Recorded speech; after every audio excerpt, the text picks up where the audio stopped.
Only mode. Good afternoon, everyone, and welcome to today's webinar, Bullying and Harassment of Students with Disabilities in School. I am Bridget Aliaga, Brain Injury Training and Services Program Coordinator here at the Association. Thank you for joining us. Before we begin, a few housekeeping details. Because of limited amount of time, we ask that you please hold your questions until the end of the presentation. During the Q&A section, questions can be submitted via the question text box. The text box option should be visible to you on the GoToWebinar toolbar on your desktop. If you're having trouble viewing this option, please contact Citrix Tech Support at 800-263-6317. Again, that number is 800-263-6317. This number should also be visible to you on your toolbar. Our speaker will do her best to answer the questions in the order in which they are received. Any questions she is unable to address may be submitted via email to the Association. We will be recording this webinar session and plan to post it along with the presentation slides to our website, www.bianys.org. Information about contacting the Association and viewing the webinar will be provided in a follow-up email after the presentation has ended. My contact information will also be included in those follow-up messages. Before I turn the microphone over to our presenter, let us begin with a quick poll to see who is in our audience today. Please take a moment to answer the question. All right, I'm launching the poll right now. So everyone just take a few seconds to answer that.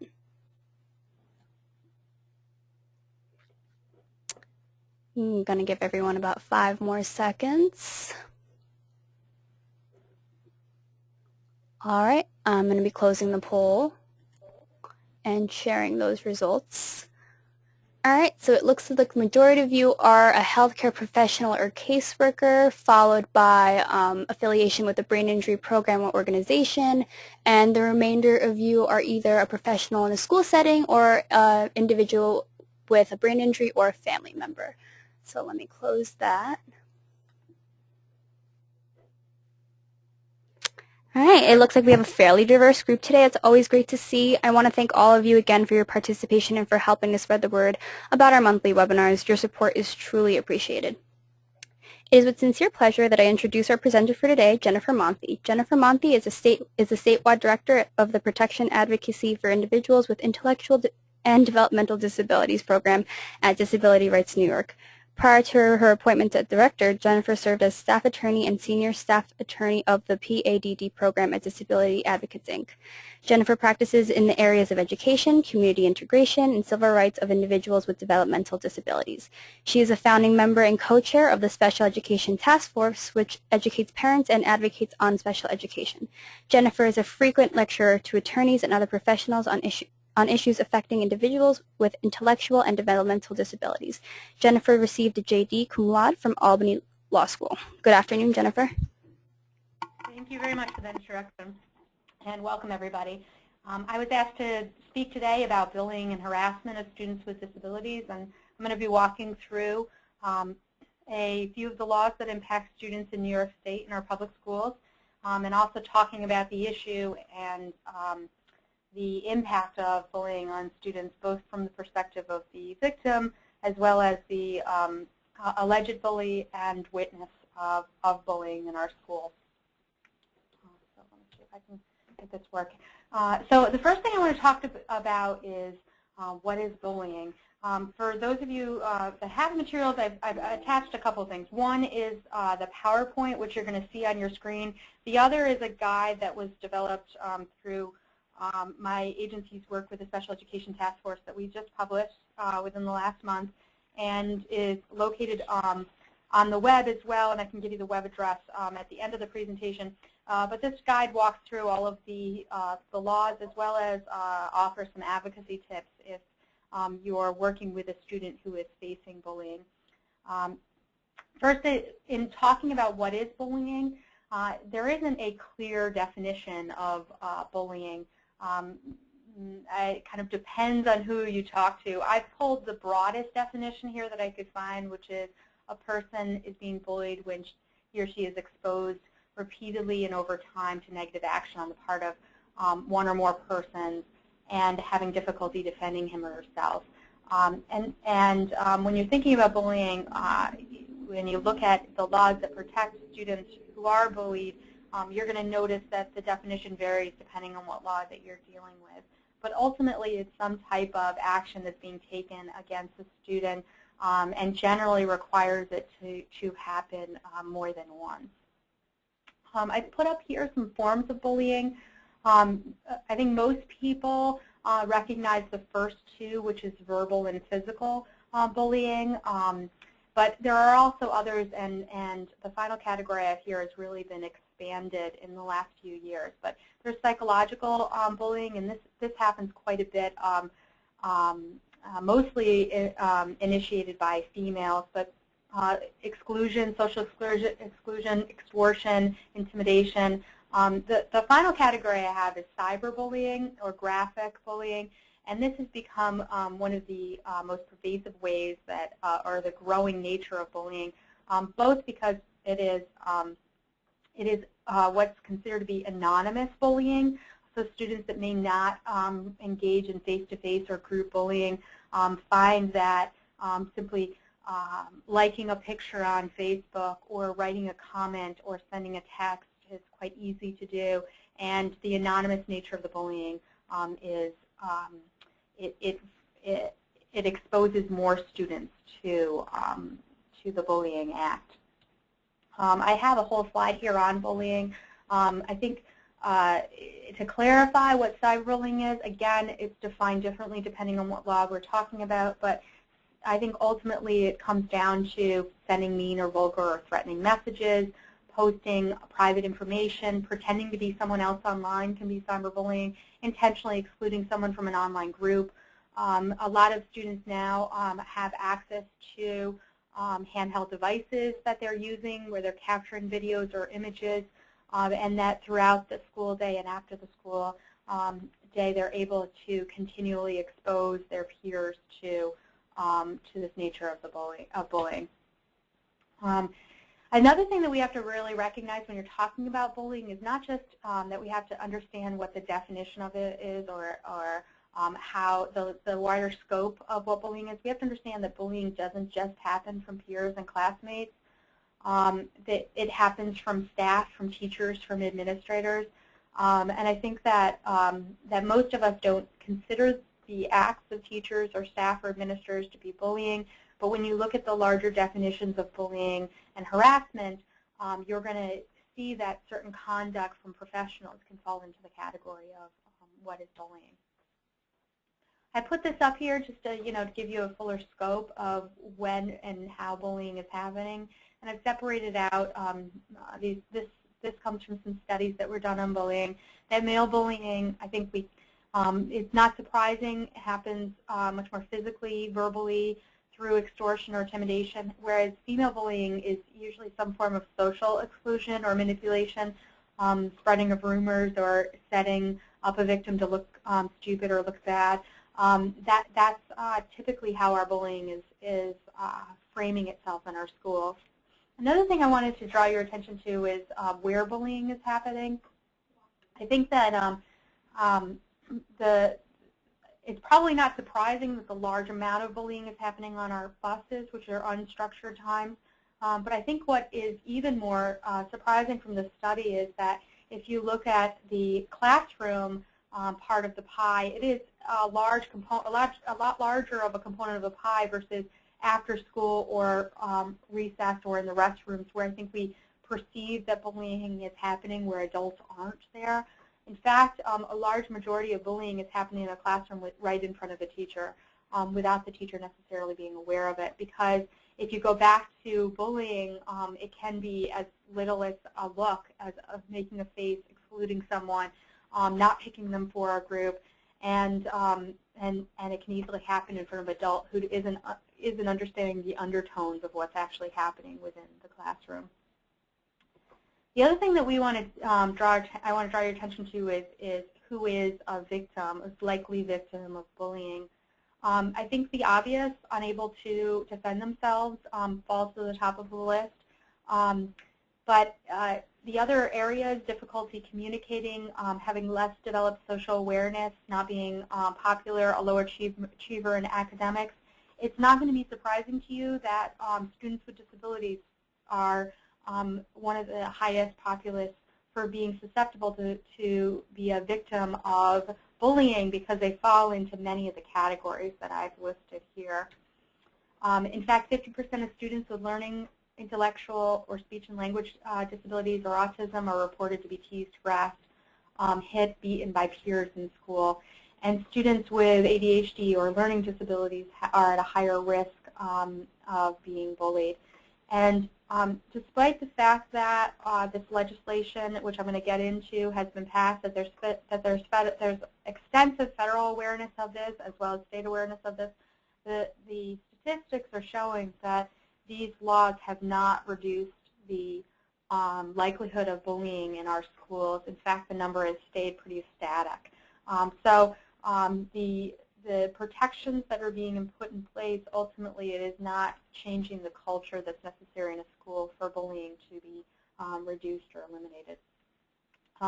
Another thing to be aware of, because often the cultural change that we need to make is not just students, the teaching students that it is harmful to bully, but it is the culture of adults perceiving that bullying is a part of a student's upbringing, that it's a part of peer conflict that you have to work through, and that not seeing the impact of bullying long-term on a student, that seems to be one of the major reasons why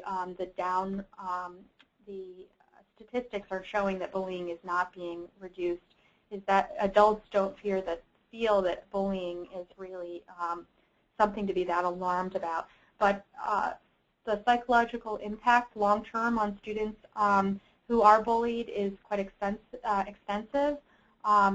Obviously the worst case scenario of suicide, but poor academic performance, whether you're a witness, an aggressor of bullying, or a victim of bullying, post-traumatic stress disorder, other physical symptoms and health problems, poor self-esteem, and another is this exacerbation of the disability characteristics. So the very thing that you're being bullied about is also going to manifest itself very much more extremely due to the bullying, which puts our students with disabilities at an even greater risk of bullying and then ongoing and lifelong challenges because of that.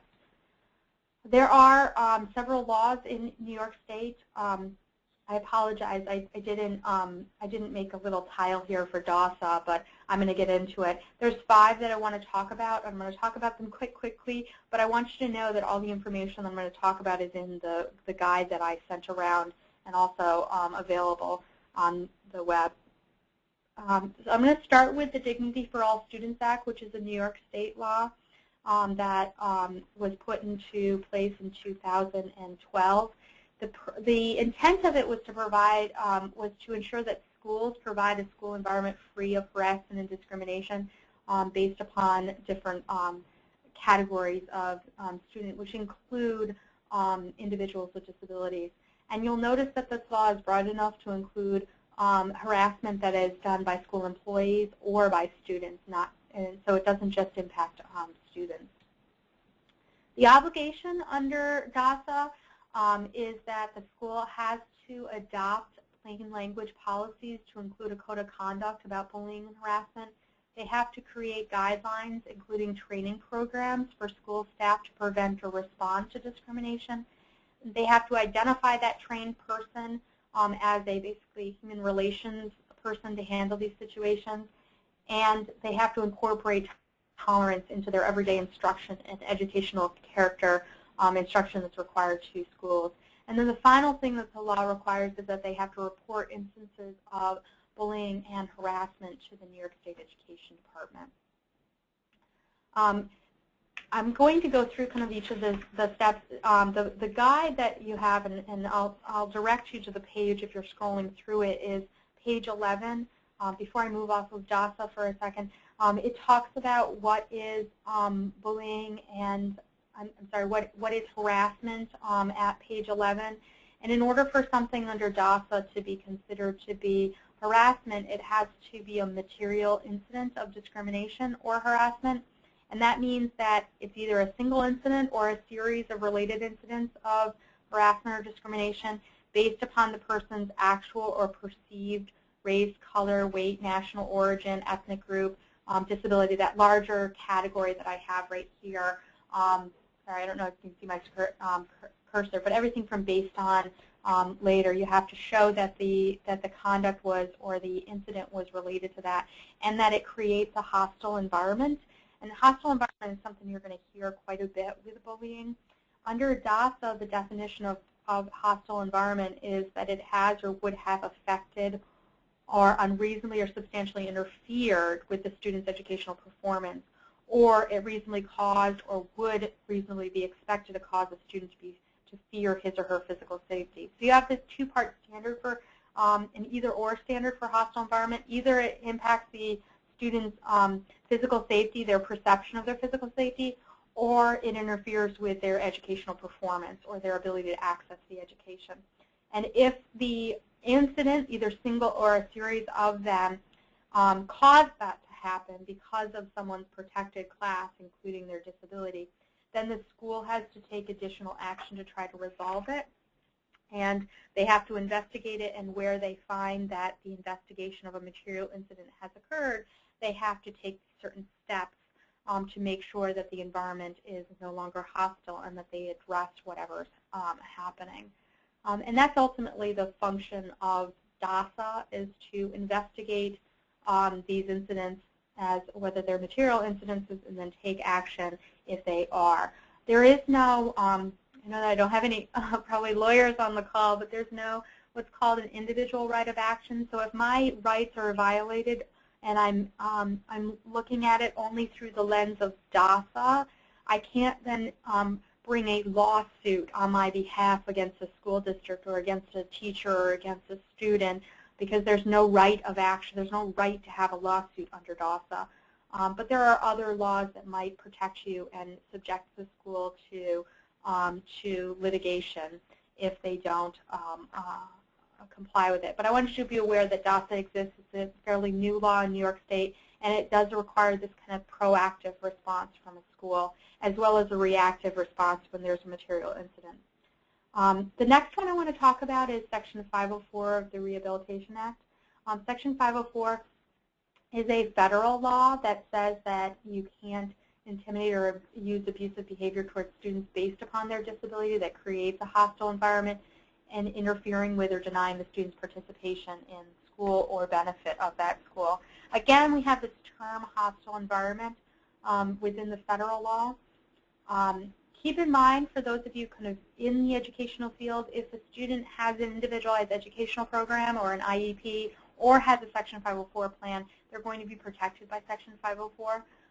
There are other circumstances where a person might be protected, but Section 504 is really dealing with discrimination based upon a protected class, including disability.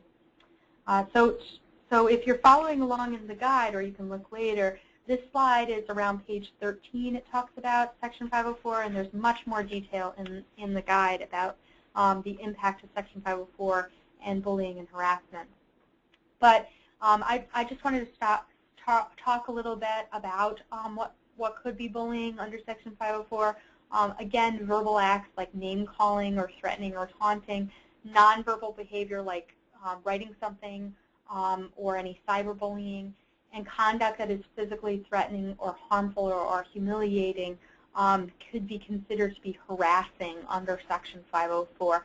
So rising to the level of not just bullying, but creating a harassing or a hostile environment.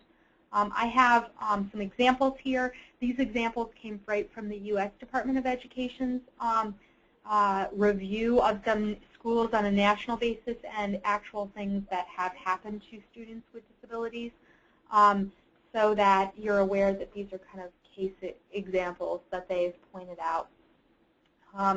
Things that could show that a hostile environment has been created, and I've made a list here. Of course, it's not inclusive, it's not exclusive, but avoiding school activities is probably, some of your first indications that there might be something happening. Avoiding places in the school or wanting to avoid the bus. Absences from school, frequently leaving or avoiding class and not participating in class. These should raise some flags to schools about whether something is happening with the student, obviously, but then also looking at whether the environment is not conducive to the student's learning. The school's obligation to respond to the harassment when you're making a claim under a hostile environment under Section 504, they have an obligation to immediately investigate, and the scope of the investigation will depend on whether this is one incident or multiple incidences. If the investigation does result in finding that harassing conduct has taken place, the school has to take prompt, and this comes right from the law, right from the guidance from the U.S. Department of Education, prompt and reasonably calculated steps to, 1, eliminate the hostile environment, and 2, prevent it from reoccurring and from retaliation occurring. The guide also has letters in the back of it, starting on page 50, which is Appendix A. The letters are the best guidance that we have from the U.S. Department of Education about what they think about bullying, and I can honestly say they're not in favor of it, and they're very not sympathetic to schools for the challenges that they might face in eliminating bullying. They've basically established a directive of a must, and they are finding schools out of compliance with their obligations under 504 for failing to take any steps. Examples is the first letter was issued in 2000, July of 2000, and some of the language out of that is that a hostile environment exists even when there's no tangible effect on the student, where the harassment has affected the student's ability to participate in or benefit from the educational program.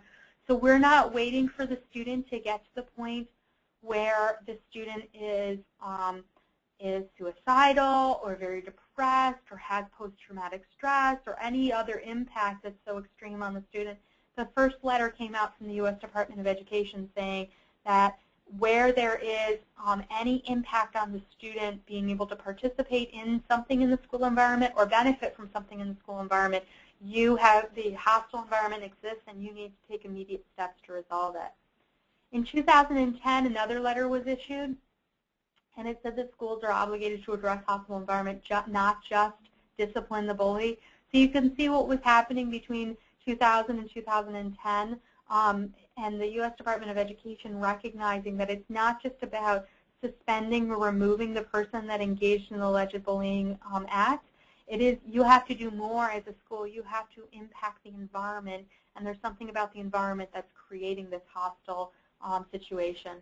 And then in 2013, they took it even one step further for students with disabilities, and they said that bullying of a student with a disability that results in a student not receiving meaningful education from their special education and related services is a deprivation of FAPE.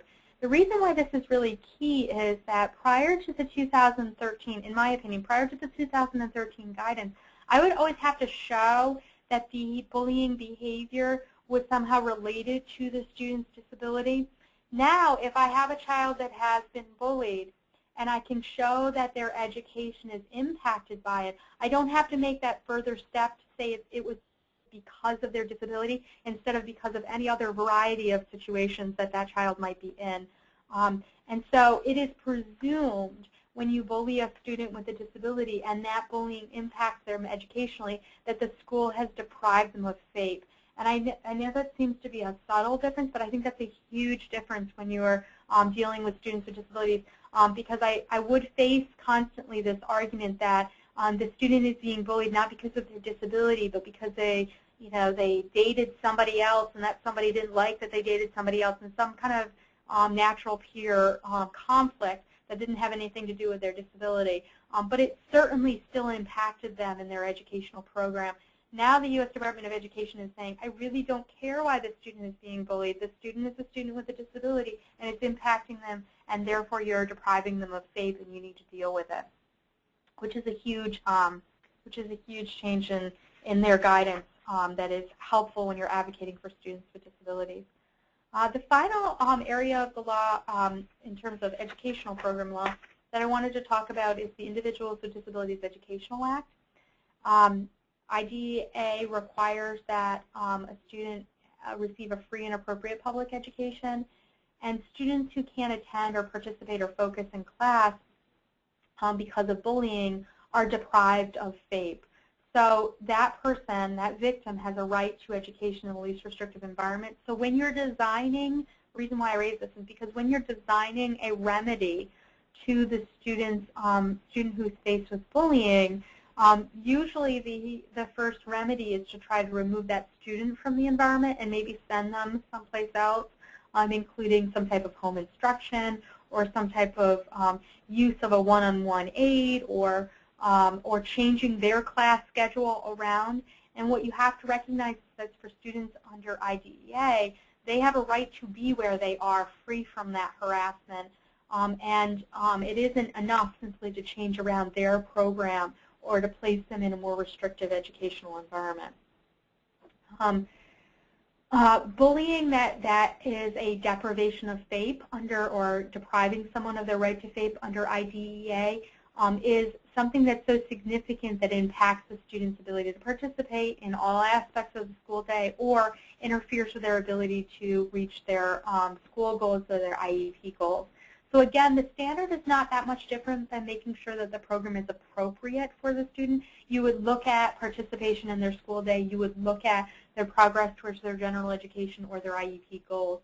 But when it is because of bullying, now the Committee on Special Education has this added responsibility to look at the individualized educational program and say, it's not enough anymore. We need to do something else. We need to do something different to now address the impact of bullying on the student. I put these things in here, these indicators of bullying, because oftentimes what I'm hearing from adults is that they're the last to know. Our studies are still showing that even though our studies show that 50% of students with disabilities are being bullied, we know that number is very low because the reporting of bullying is not happening across the board, and there is an underreporting of bullying. Oftentimes we're hearing about bullying after it's happened for quite some time, and the student isn't coming out and saying they're bullied. But I want you to know that there are indicators of bullying that we need to kind of red flag in our minds, so that if you are seeing these indicators, that you think to yourself, is there something going on in that student's life that is harassing or bullying, so that we can try to address the situation instead of presume that there's that the child is either not working hard enough or other things are going on in the child's life. I think another thing that I want you to be aware of is, and you're going to get, if you read the letters that are in Appendix A from the guide, you're going to get a good sense of this. The U.S. Department of Education has really been quite harsh, as I said, on school administrators for bullying or hostile environments.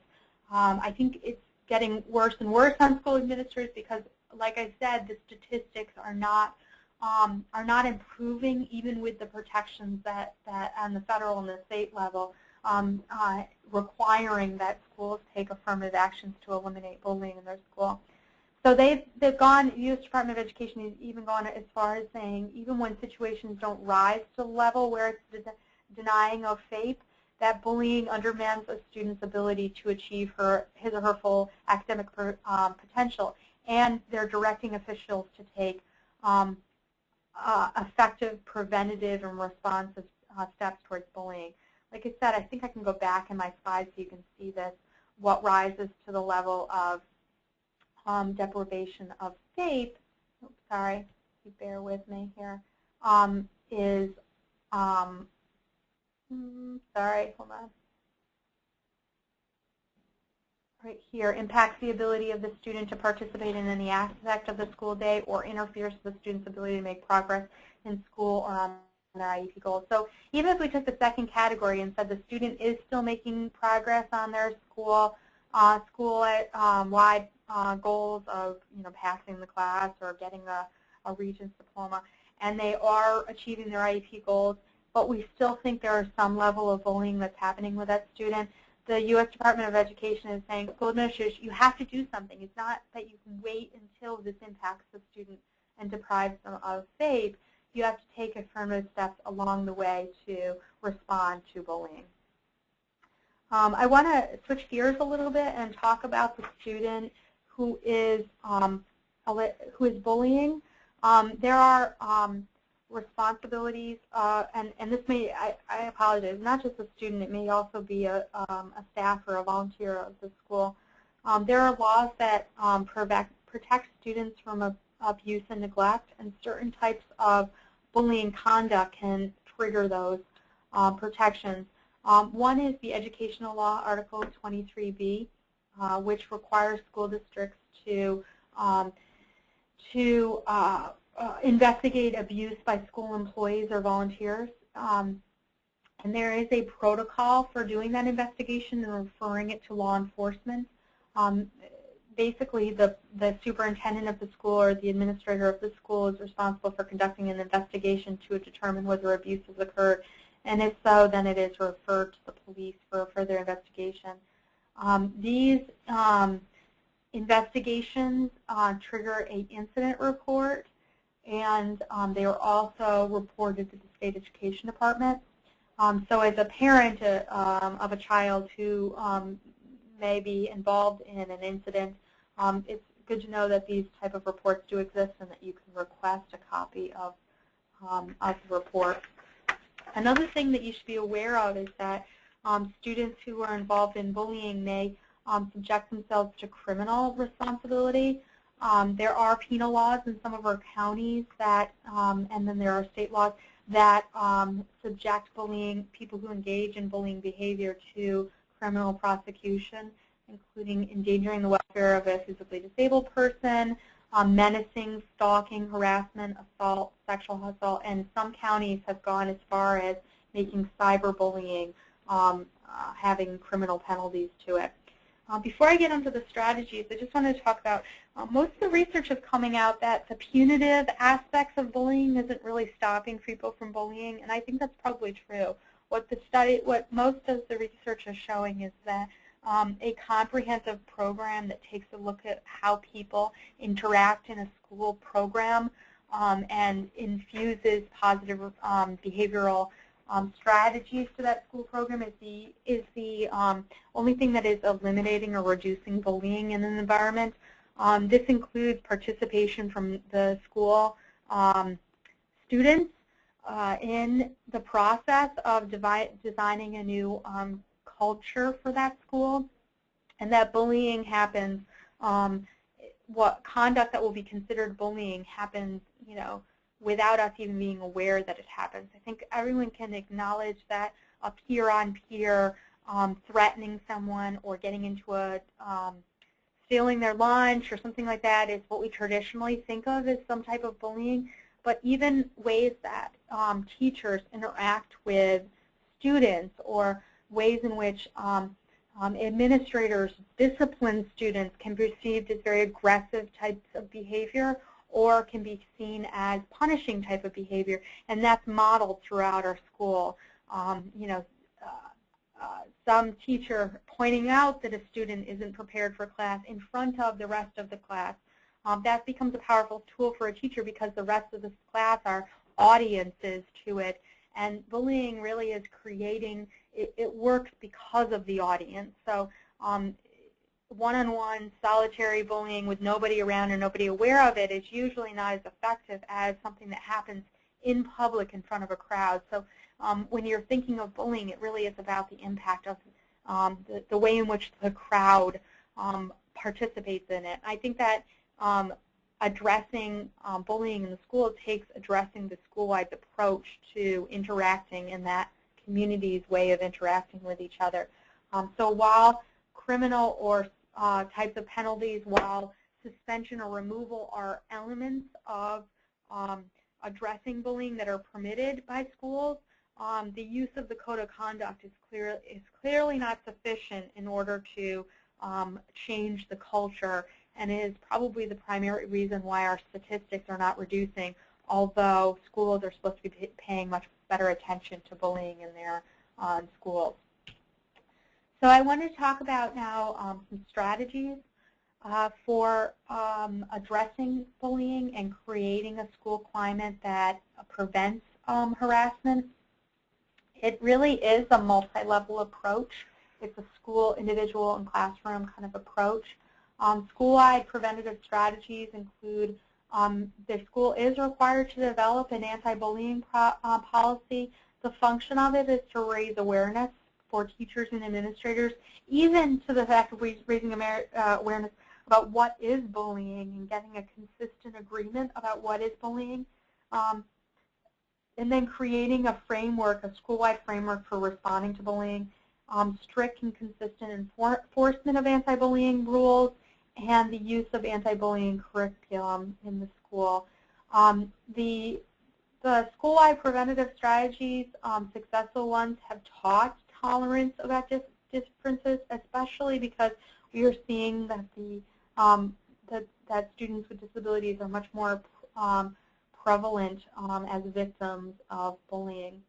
And then the use of some type of positive behavioral support and intervention strategy, and using that in a system-wide approach for teaching pro-social behavior. I think that one thing that we should take away from bullying is that someone isn't born to bully, they're taught to bully, and bullying is something that requires us to take a step back and figure out whether there are missing social behavioral strategies for the student who is engaging in bullying. And then some school-wide preventative strategies have talked about reducing or eliminating unsupervised areas and support of peer involvement in the strategies. Some of the schools that have piloted the best programs have really got a buy-in from students in that school to identify areas of risk of bullying, where students are at risk of bullying, and to participate in interventions to stop bullying in their school, and almost to the point where students are taking ownership over creating a school-wide anti-bullying climate. Some interventions that have been used in terms of including peer support network intervention is having students without disabilities partnered or volunteered with students with disabilities and creating that type of social connection. Having students receive training and support, and regular group meetings have been strategies used to impact students with disabilities, and providing the child with a disability models or social support or peer networks. These type of networks not just improving on the impact of bullying in schools, but have really improved on the culture of the school, created better learning environments, safer learning environments where students are able to improve their learning because they're not fearful of bullying or impacted by bullying. Classroom level strategies that have been shown to be effective are clear rules regarding social behavior and expectations and enforcement of those rules as an obvious first step, and then protocols for conflict.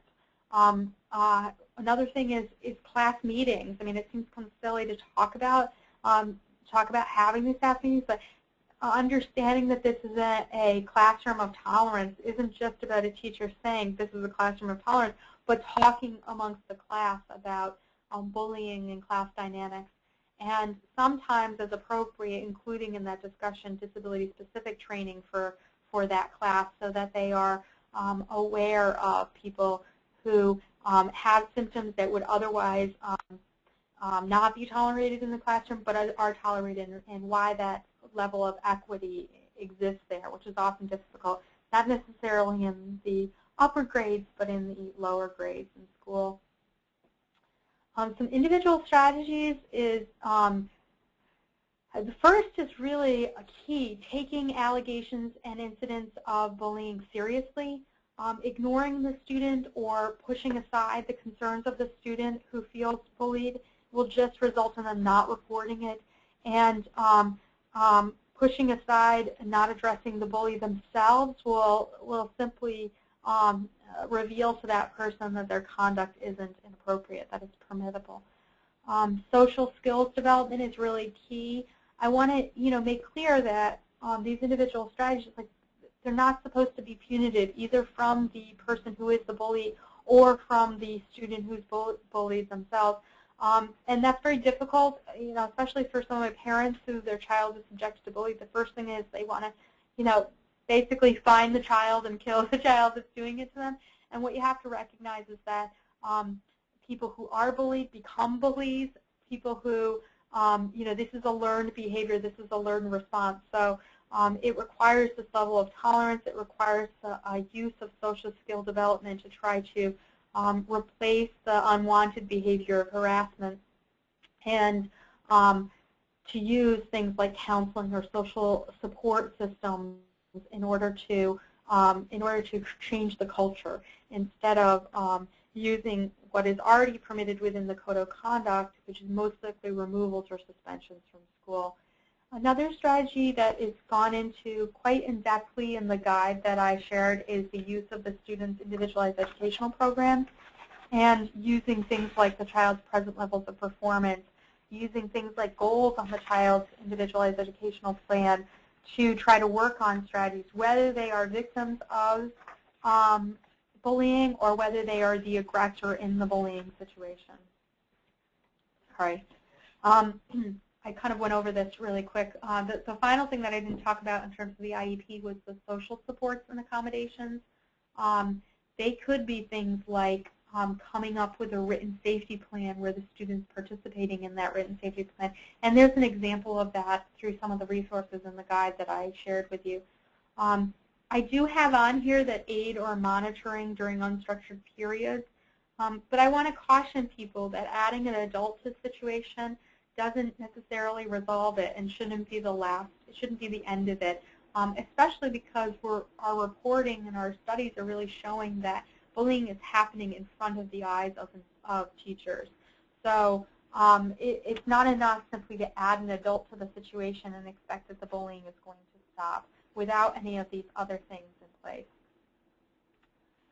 Some things that I want to talk about in terms of cyberbullying, and the guide on page 35 goes into quite a lot of information about cyberbullying, but it should be noted that that the act takes place when the person pushes the send button or posts, and that act could happen while the student is off school grounds.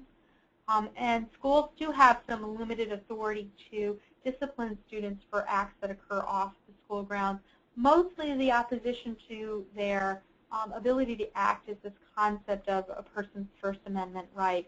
However, in New York State, our state review officer, our commissioner of education has issued some guidance to schools through decisions basically saying that they have the ability to suspend or remove students for conduct that occurs off school grounds if it impacts the school environment. So even if you push send after the school day, your child who is engaging in the repetition of that or promoting of that may be subjected to disciplinary conduct at school for the cyber conduct. And this is the decision right here on your slide about disciplining students off school grounds. I wanted to talk about, I know that we don't have a lot of parents on the phone right now, but I want to talk about some parental strategies for a little bit, but I think this applies to advocates as well. It's really important that you document the involvement of the school staff in allegations of bullying and harassment. I've often told parents to keep a journal or a log of the incident, no matter how small, and that contacting the school staff in writing is important and asking for help. I've also encouraged them to copy the 2000 and 2010 letters from the U.S. Department of Education in the letter, and again, they're in the guide that I gave to you, but they're easily searchable on the web by just typing in U.S. Department of Education or U.S. DOE, and then you can either put bullying and the date 2000 or 2010. Another thing is to request a meeting. Even though under certain areas of law they're required to have a meeting, it doesn't hurt to be the affirmative requester of the meeting with all the staff who are working with the child, so you can really discuss the issue. And I think that the important thing is that to effectively change bullying, it is about changing the culture of the school. So that requires you to work with the school district to develop those strategies. That being conflictual is possible, and there are areas that you can that I'll get into shortly, that you can dispute and bring charges against the school or bring a lawsuit against the school.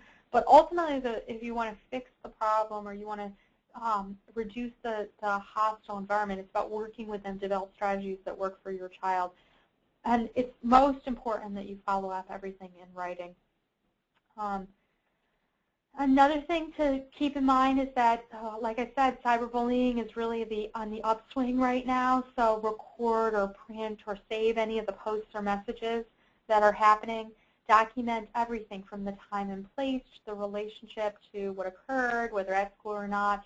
And don't respond to the bully. I mean, I think one of the worst things that we do as parents to inflame the situation is believe that going after the child that's engaging in it will somehow correct the situation. It's likely to not, and it's likely to make things worse, and it's likely to result in some conflict with you as the parent or the advocate. And bring it to the attention of the principal immediately in writing. I think we often assume that everyone in the school knows it's happening because one person in the school or a teacher knows it's happening. Don't presume that. Bring it to the attention of the administrator, which is the principal or the dean of the school, whatever the hierarchy of the school might be. Another thing to keep in mind as an advocate is using the student's IEP. We went through this just a little bit, but there are remedies available under IDEA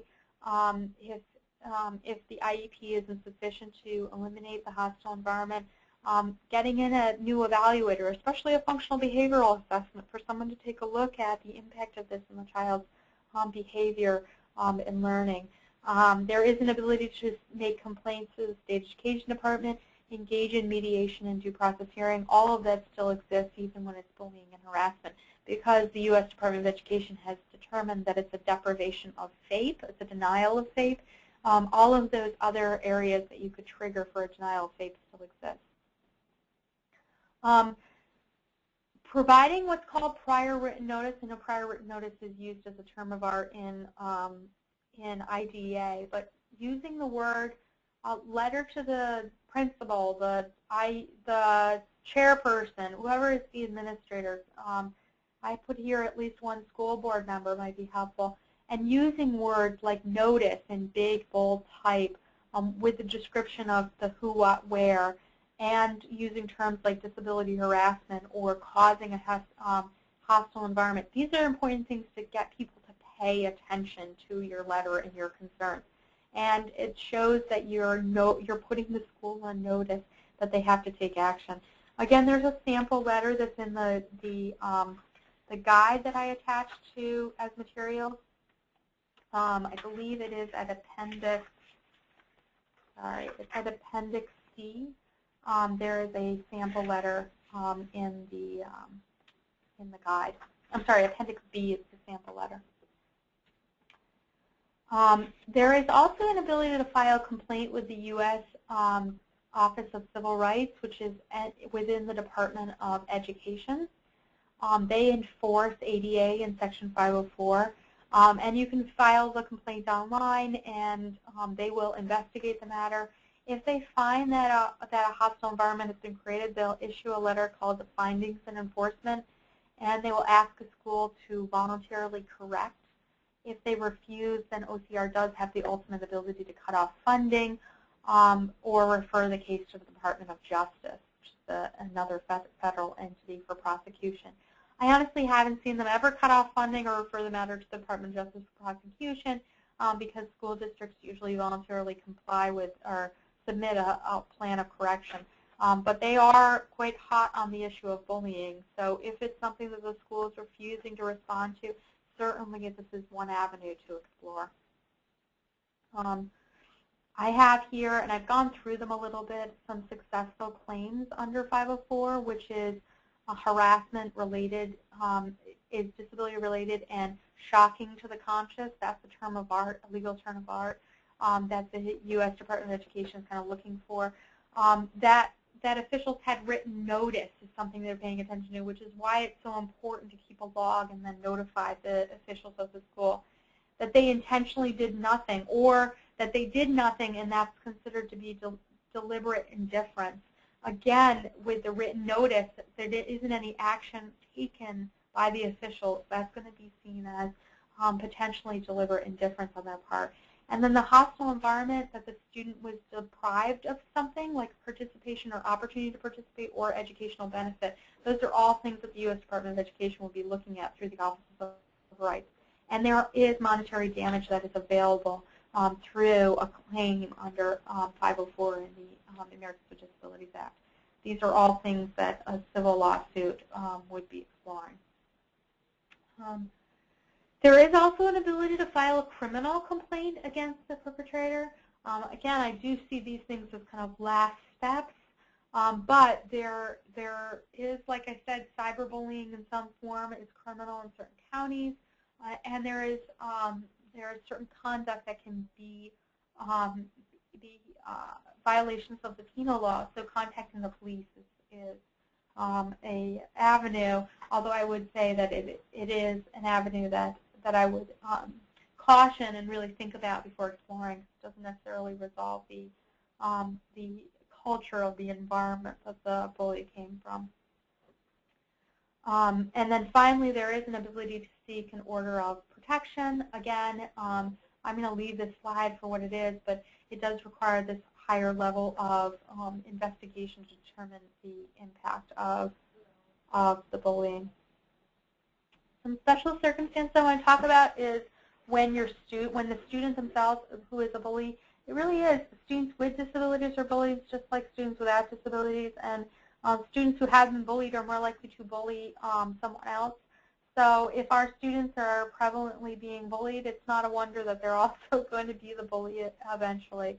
So the first thing to think about when you identify that, or you're working with a family that says my student's being accused of bullying, or where you're a family member and your student's being accused of bullying, is to not push it aside, to understand why, what is going on in the situation, and to have appropriate responses. I mean, those responses can be, I don't tolerate bullying, which is perfectly appropriate, and sending a message to the students that this isn't a part of your upbringing, this isn't just teenagers being teenagers, that this is serious conduct.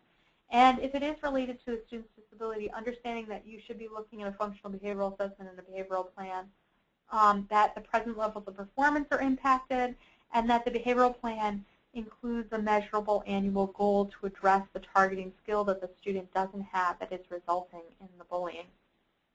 Finally, knowing that if your student is bullying, or if their behavior is considered to be that of bullying, that there is disciplinary conduct and there are things to do at home.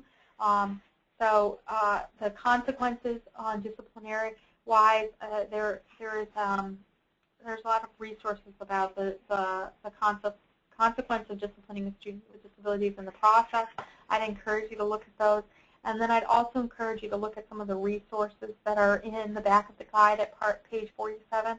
Some of those resources really talk about things to think about in your home to understand where the behavior is coming from and where this learned behavior is coming from. I think with that, there are some things, sorry, someone might be jumping in now. I have questions and comments, and I think there's some things that your host wants to talk about as well before I jump into questions. Well, thank you, Jennifer. You shared lots of really great information with us today. Yeah, I just wanted to share a little information about us and our upcoming events before we moved on to the Q&A portion of the webinar. We are the Brain Injury Association of New York State. We are a statewide nonprofit membership organization that advocates on behalf of individuals with brain injury and their families. And we have some contact information on this slide if you would like to get in touch with us or visit our website. And we have lots of great free resources ranging from our monthly webinars regarding children and veterans to pamphlets, DVDs. We're also working a lot with concussion management in schools. So if you'd like to get a copy of these resources, you can contact us. We do also have them available electronically on our website. And these are just a few more of our resources that we worked with the CDC on regarding sports concussions. And once again, those are available electronically or in hard copies if anyone's interested. The next thing I wanted to let everyone know about is regarding our upcoming professional symposium, latest developments in brain injury, identification, rehabilitation, and treatment, and that is taking place at the Albany Marriott on June 5th from 8 a.m. to 5 p.m. So if you're interested in attending, please visit our website for more information regarding registration details.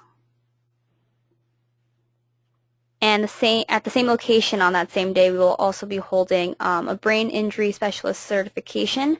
Please note that there are requirements, so make sure you review those details on our website. And last but not least, we will be hosting our 32nd annual conference on June 5th to June 6th in Albany. And that once again is taking place at the Albany Marriott, so please visit our website for more information on that. We would love to see you there. And be sure to check us out on Facebook and Twitter for news and updates about the association. They're both really great tools to stay informed.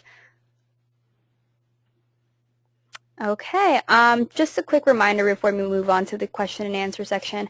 Any questions that are not addressed or that you think of after, I encourage you to email to me. I would be happy to get them to Jennifer. And again, you will receive my contact information in a follow-up email from GoToWebinar. So let's get started. I just wanted to mention really quick, the guide and the PDF of these slides that Jennifer mentioned are both available on our website. They should be under the webinar link, and you can download them. I did get an email saying that one of the links might not be working, so we'll check that out and we'll make sure that that is working by the end of the day so everyone can get that information. So if anyone has any questions, you can submit them now. Doesn't look like anyone has any questions. I'll give everyone like a minute or two if anyone is thinking of any or maybe wants to. I also like to mention on the guide we have. Can you hear me? Yep. Okay, sorry. The guide, the bullying in students with disabilities. We do have the ability through the Special Education Task Force that I chair to get printed copies. So if anybody is interested in printed copies, may be able to get them. And we bound the copies for people. I think it's like a bright red cover that we now have it on. So if anybody's interested in some a bound copy of it, you can let Bridget or I know, and then I'll just need an address and the number of copies. And, okay, perfect. So if it's still available to us, we might be able to get it bound. Excellent. So if anyone is interested in that, just shoot me an email and I will get the list of people that would need those to you. Okay, we have a few questions coming in. What are the top 3 reasons, I guess, in your opinion, not to focus on the bully? Not to focus on the bully? Mm-hmm. Versus, I think, well, I can just leave it to one. The research is really showing that that disciplining the bully and simply focusing on the bully without addressing the environment isn't stopping bullying from happening. It just means another student, if we suspend this student, it's just going to result in the vulnerable person, because of the reasons why they're vulnerable, being subjected to bullying again. Bullying, the research showing it's a learned behavior. It's a environmental produced response, and if the environment isn't going to change, bullying isn't going to stop. So in no ways do I think that schools shouldn't respond to bullying and respond to the bully who's being accused of being bullying to try to address that particular student.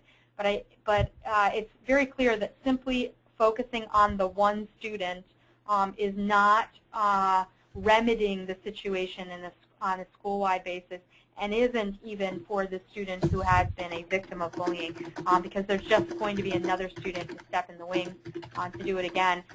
Bullying is something that I think that is accepted within that school when it does happen. It's perceived as something that should happen. If you go to some of the greatest resources on this and the studies are on a website. It's in the guide, but it's called stopbully.gov, which is basically it's a federal website that hosts a lot of information, and most of the other resources are connected to that.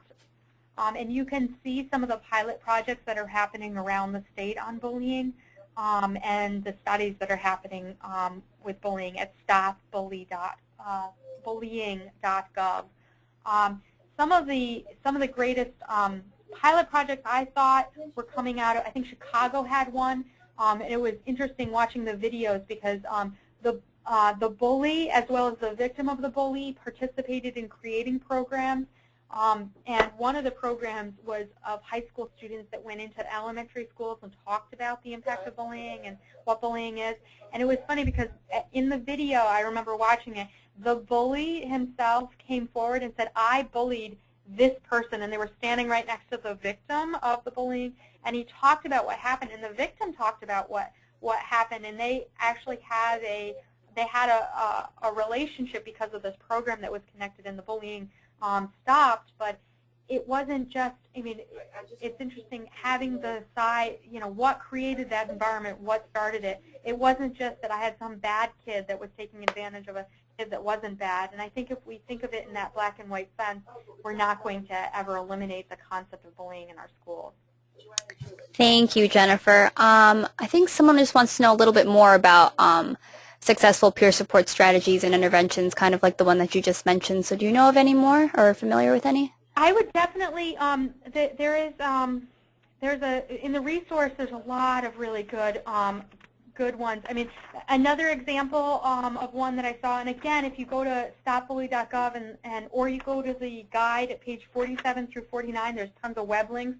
If you get into this, you can spend all day looking at all the resources out there. But another example of one was where, as a part of the senior class, they have to have like a people in government type of class. They took, as a part of that senior project, they asked the students to engage in surveys of their school to find out whether there were pockets of the building where bullying was prevalent. And they created this kind of map of their school that highlighted the risk areas. And then as a part of the project, they tried to identify why those were risk areas and what they could do to make them safer areas where bullying didn't happen. And what it ended up doing is just creating this huge awareness on the school-wide basis that bullying was happening and that people were watching.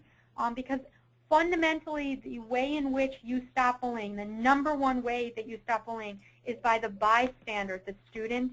One student intervening and saying, that's not cool, that's not appropriate, I don't agree with that, eliminates bullying.